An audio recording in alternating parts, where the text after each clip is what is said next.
men that say, I'm not ready, she's an abusive chick and she gets pregnant to trick him and he fucks off, if we can show sympathy to those men, then we need to understand that there are reasons why a woman may not be ready to have a baby too.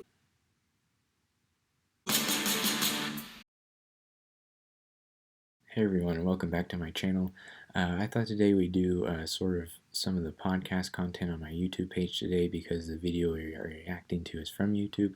The video today we're going to be reacting to is from Roma Army. She is a self-proclaimed men's rights activist. She has a pretty big YouTube channel and a pretty large following. She made a video about abortion though, and I thought she had a lot of arguments upside down, and I thought that it was worth responding to.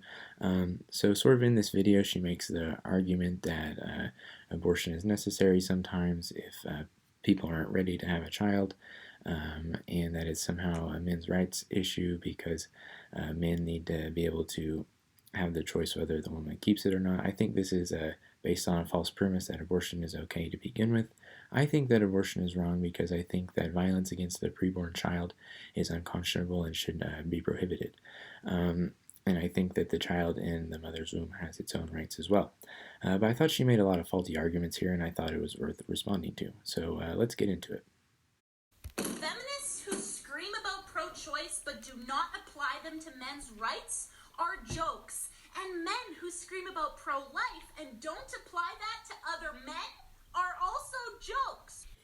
So I actually sort of agree with her on the feminist side of things. It is kind of ironic that feminists will always yell about my body, my choice, and then exclude men from being able to convince them to keep their child whenever they helped create it in the first place.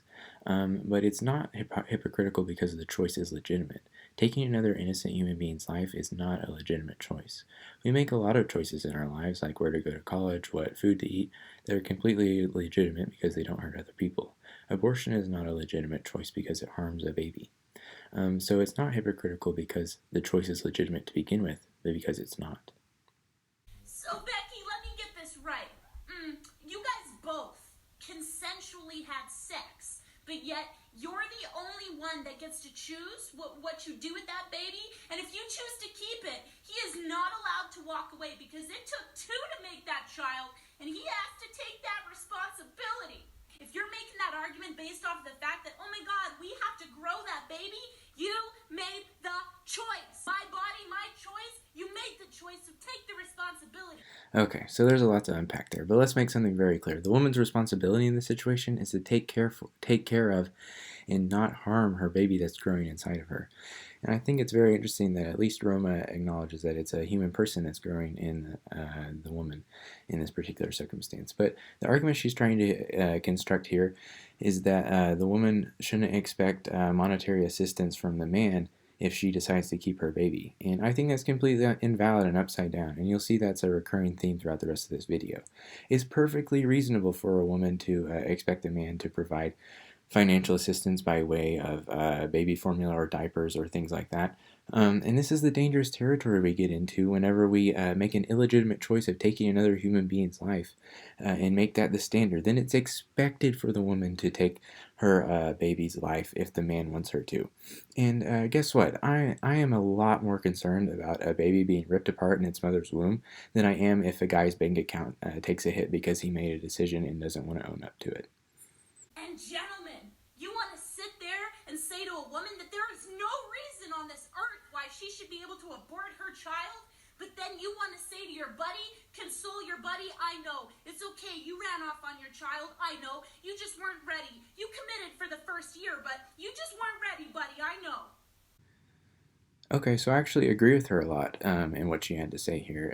If you're a dude, oh, and by the way, I am having to edit some of these clips for brevity's sake, just for your viewing pleasure.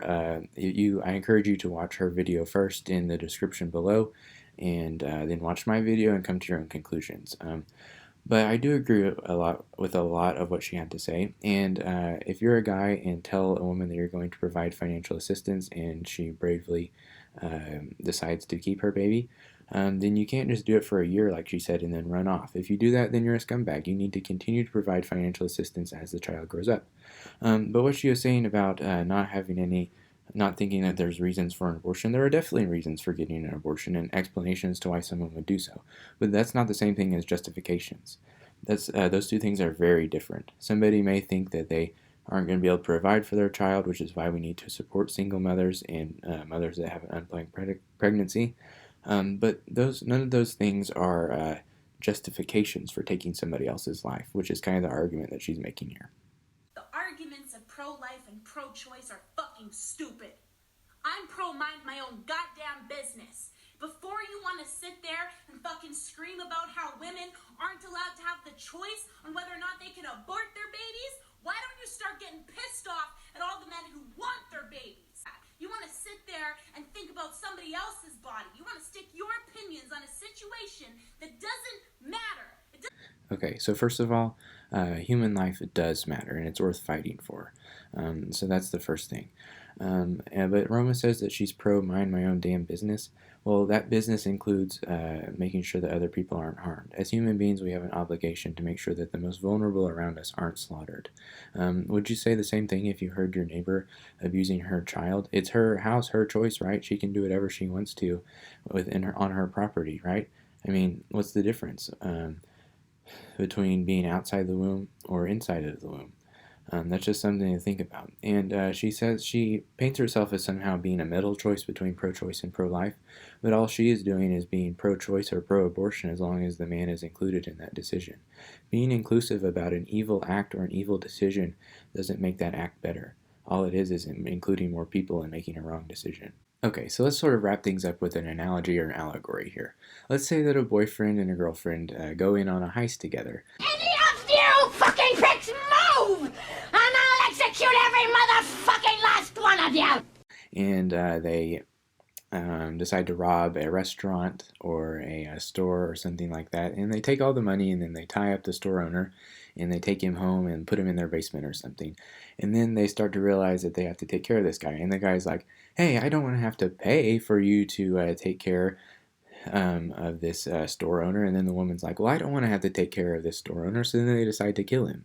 Is that okay? And then meanwhile the store owner is sitting there in the corner like, hey, what about me? What about my right to live? See, that's the unborn child in that situation. The thing to remember here is that not allowing abortion to take place is the fair thing, because it helps the man that wants to keep his child, it helps his cause, and it helps the woman that wants to keep her baby, and then we can also say that the man needs to provide monetary assistance here. That's the fair thing, and guess what? No one dies here. In the other argument, a baby can die, and that's not okay. Chloe describes herself as a men's rights activist, but I think it's ironic that she thinks that it's okay for little boys to be slaughtered in their mother's wombs. You can't call yourself a men's rights activist if you don't support the most fundamental right of all, the right to live. It's injecting your own opinion onto those bodies when you say that those lives don't matter because they're inside the womb versus those that are outside the womb. I just want to make clear that I like Chloe Roma's content. I think she does a good job. I'm going to continue to subscribe to her, and I encourage you all to keep watching her videos and like her content. But I think she's definitively wrong on this issue, and I hope I provided necessary evidence as to why. Thank you so much for watching, and please subscribe.